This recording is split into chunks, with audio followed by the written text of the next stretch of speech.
other divisions, in the Women Premier League, in the Kenya Secondary School Sports Association, to the wider stakeholders. But as the top tier league, we want to speak in one voice.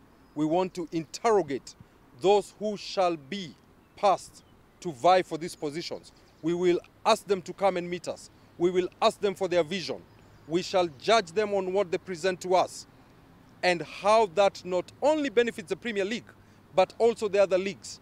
Premier League clubs or top-tier leagues clubs have always been divided. So the purpose of this meeting, and we've said this is just a start, it was a self-sponsored meeting, and we said as Kenyan Premier League clubs, we need to speak in one voice. As KPL, maybe we have let this country down, but now we've said enough is enough. Let's come together. We can be an engine of true change.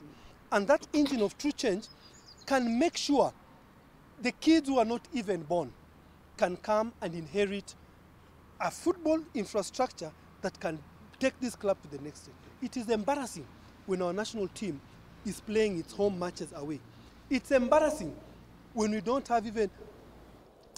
Now, former Kenyan international McDonald Mariga has said that he is the right candidate to take Kenyan football to new heights. While speaking to K24 TV, Mariga said that it's high time Kenyan football delegates gave him a chance to lead Kenyan football. Mariga will launch his FKF presidential bid on Friday in Nairobi.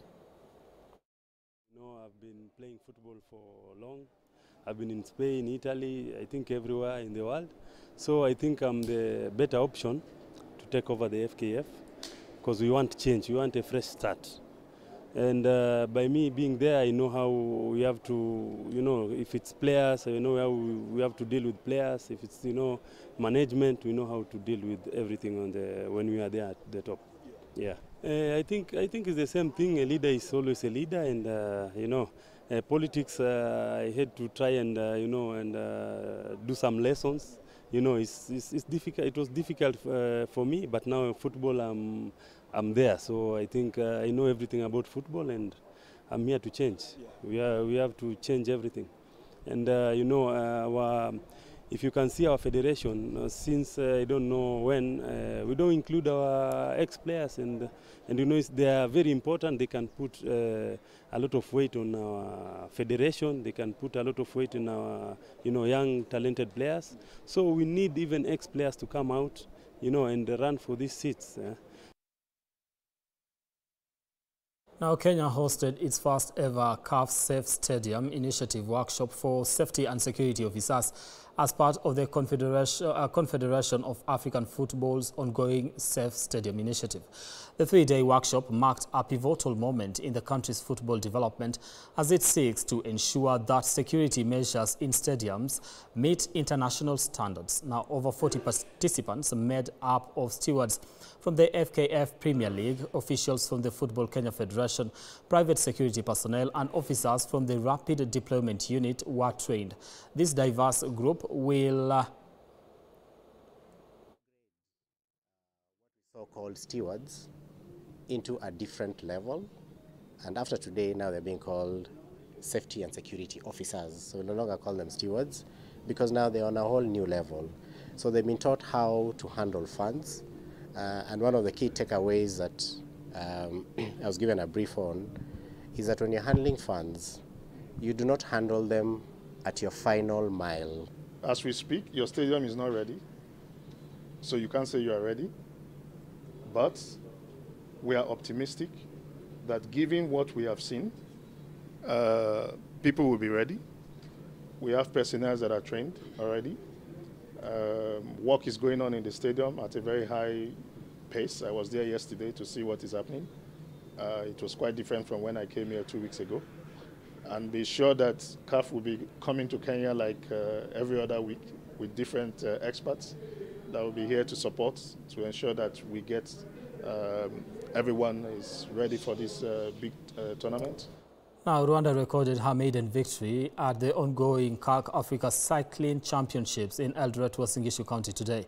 Now, the team of 4 completed the 44.8 kilometer with a time of 1 hour as the fastest team on the course to secure gold for the East African nation. Silver went to Eritrea, who dominated individuals races with their national anthem. When their national anthem sang yesterday, Ethiopia won bronze medal when they stopped the timer at 1 hour and a minute, with Uganda coming fourth and Morocco settling in fifth. There will be 2 events come tomorrow. Tumejikakamua ilivyo, altitude kidogo iko juu hapa, kwa hivyo hewa kidogo inakuwa mzito, lakini pia kulingana na venye tulikimbia jana tulikuwa tuko na know-how na knowledge mzuri ya route, kwa hivyo tumekazana. Privileged that this is the first time Kenya is hosting a continental event, that is the African Road Cycling Championship. We are very happy that for the first time it also came to Eldoret City.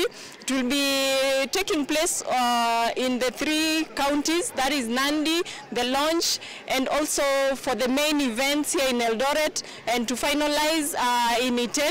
It appears that this is the way to go. We want to encourage the residents of Uasin Gishu that we are not just cycling for sports, we can also cycle for our health. K24 Sports News, powered by Mozart Bet.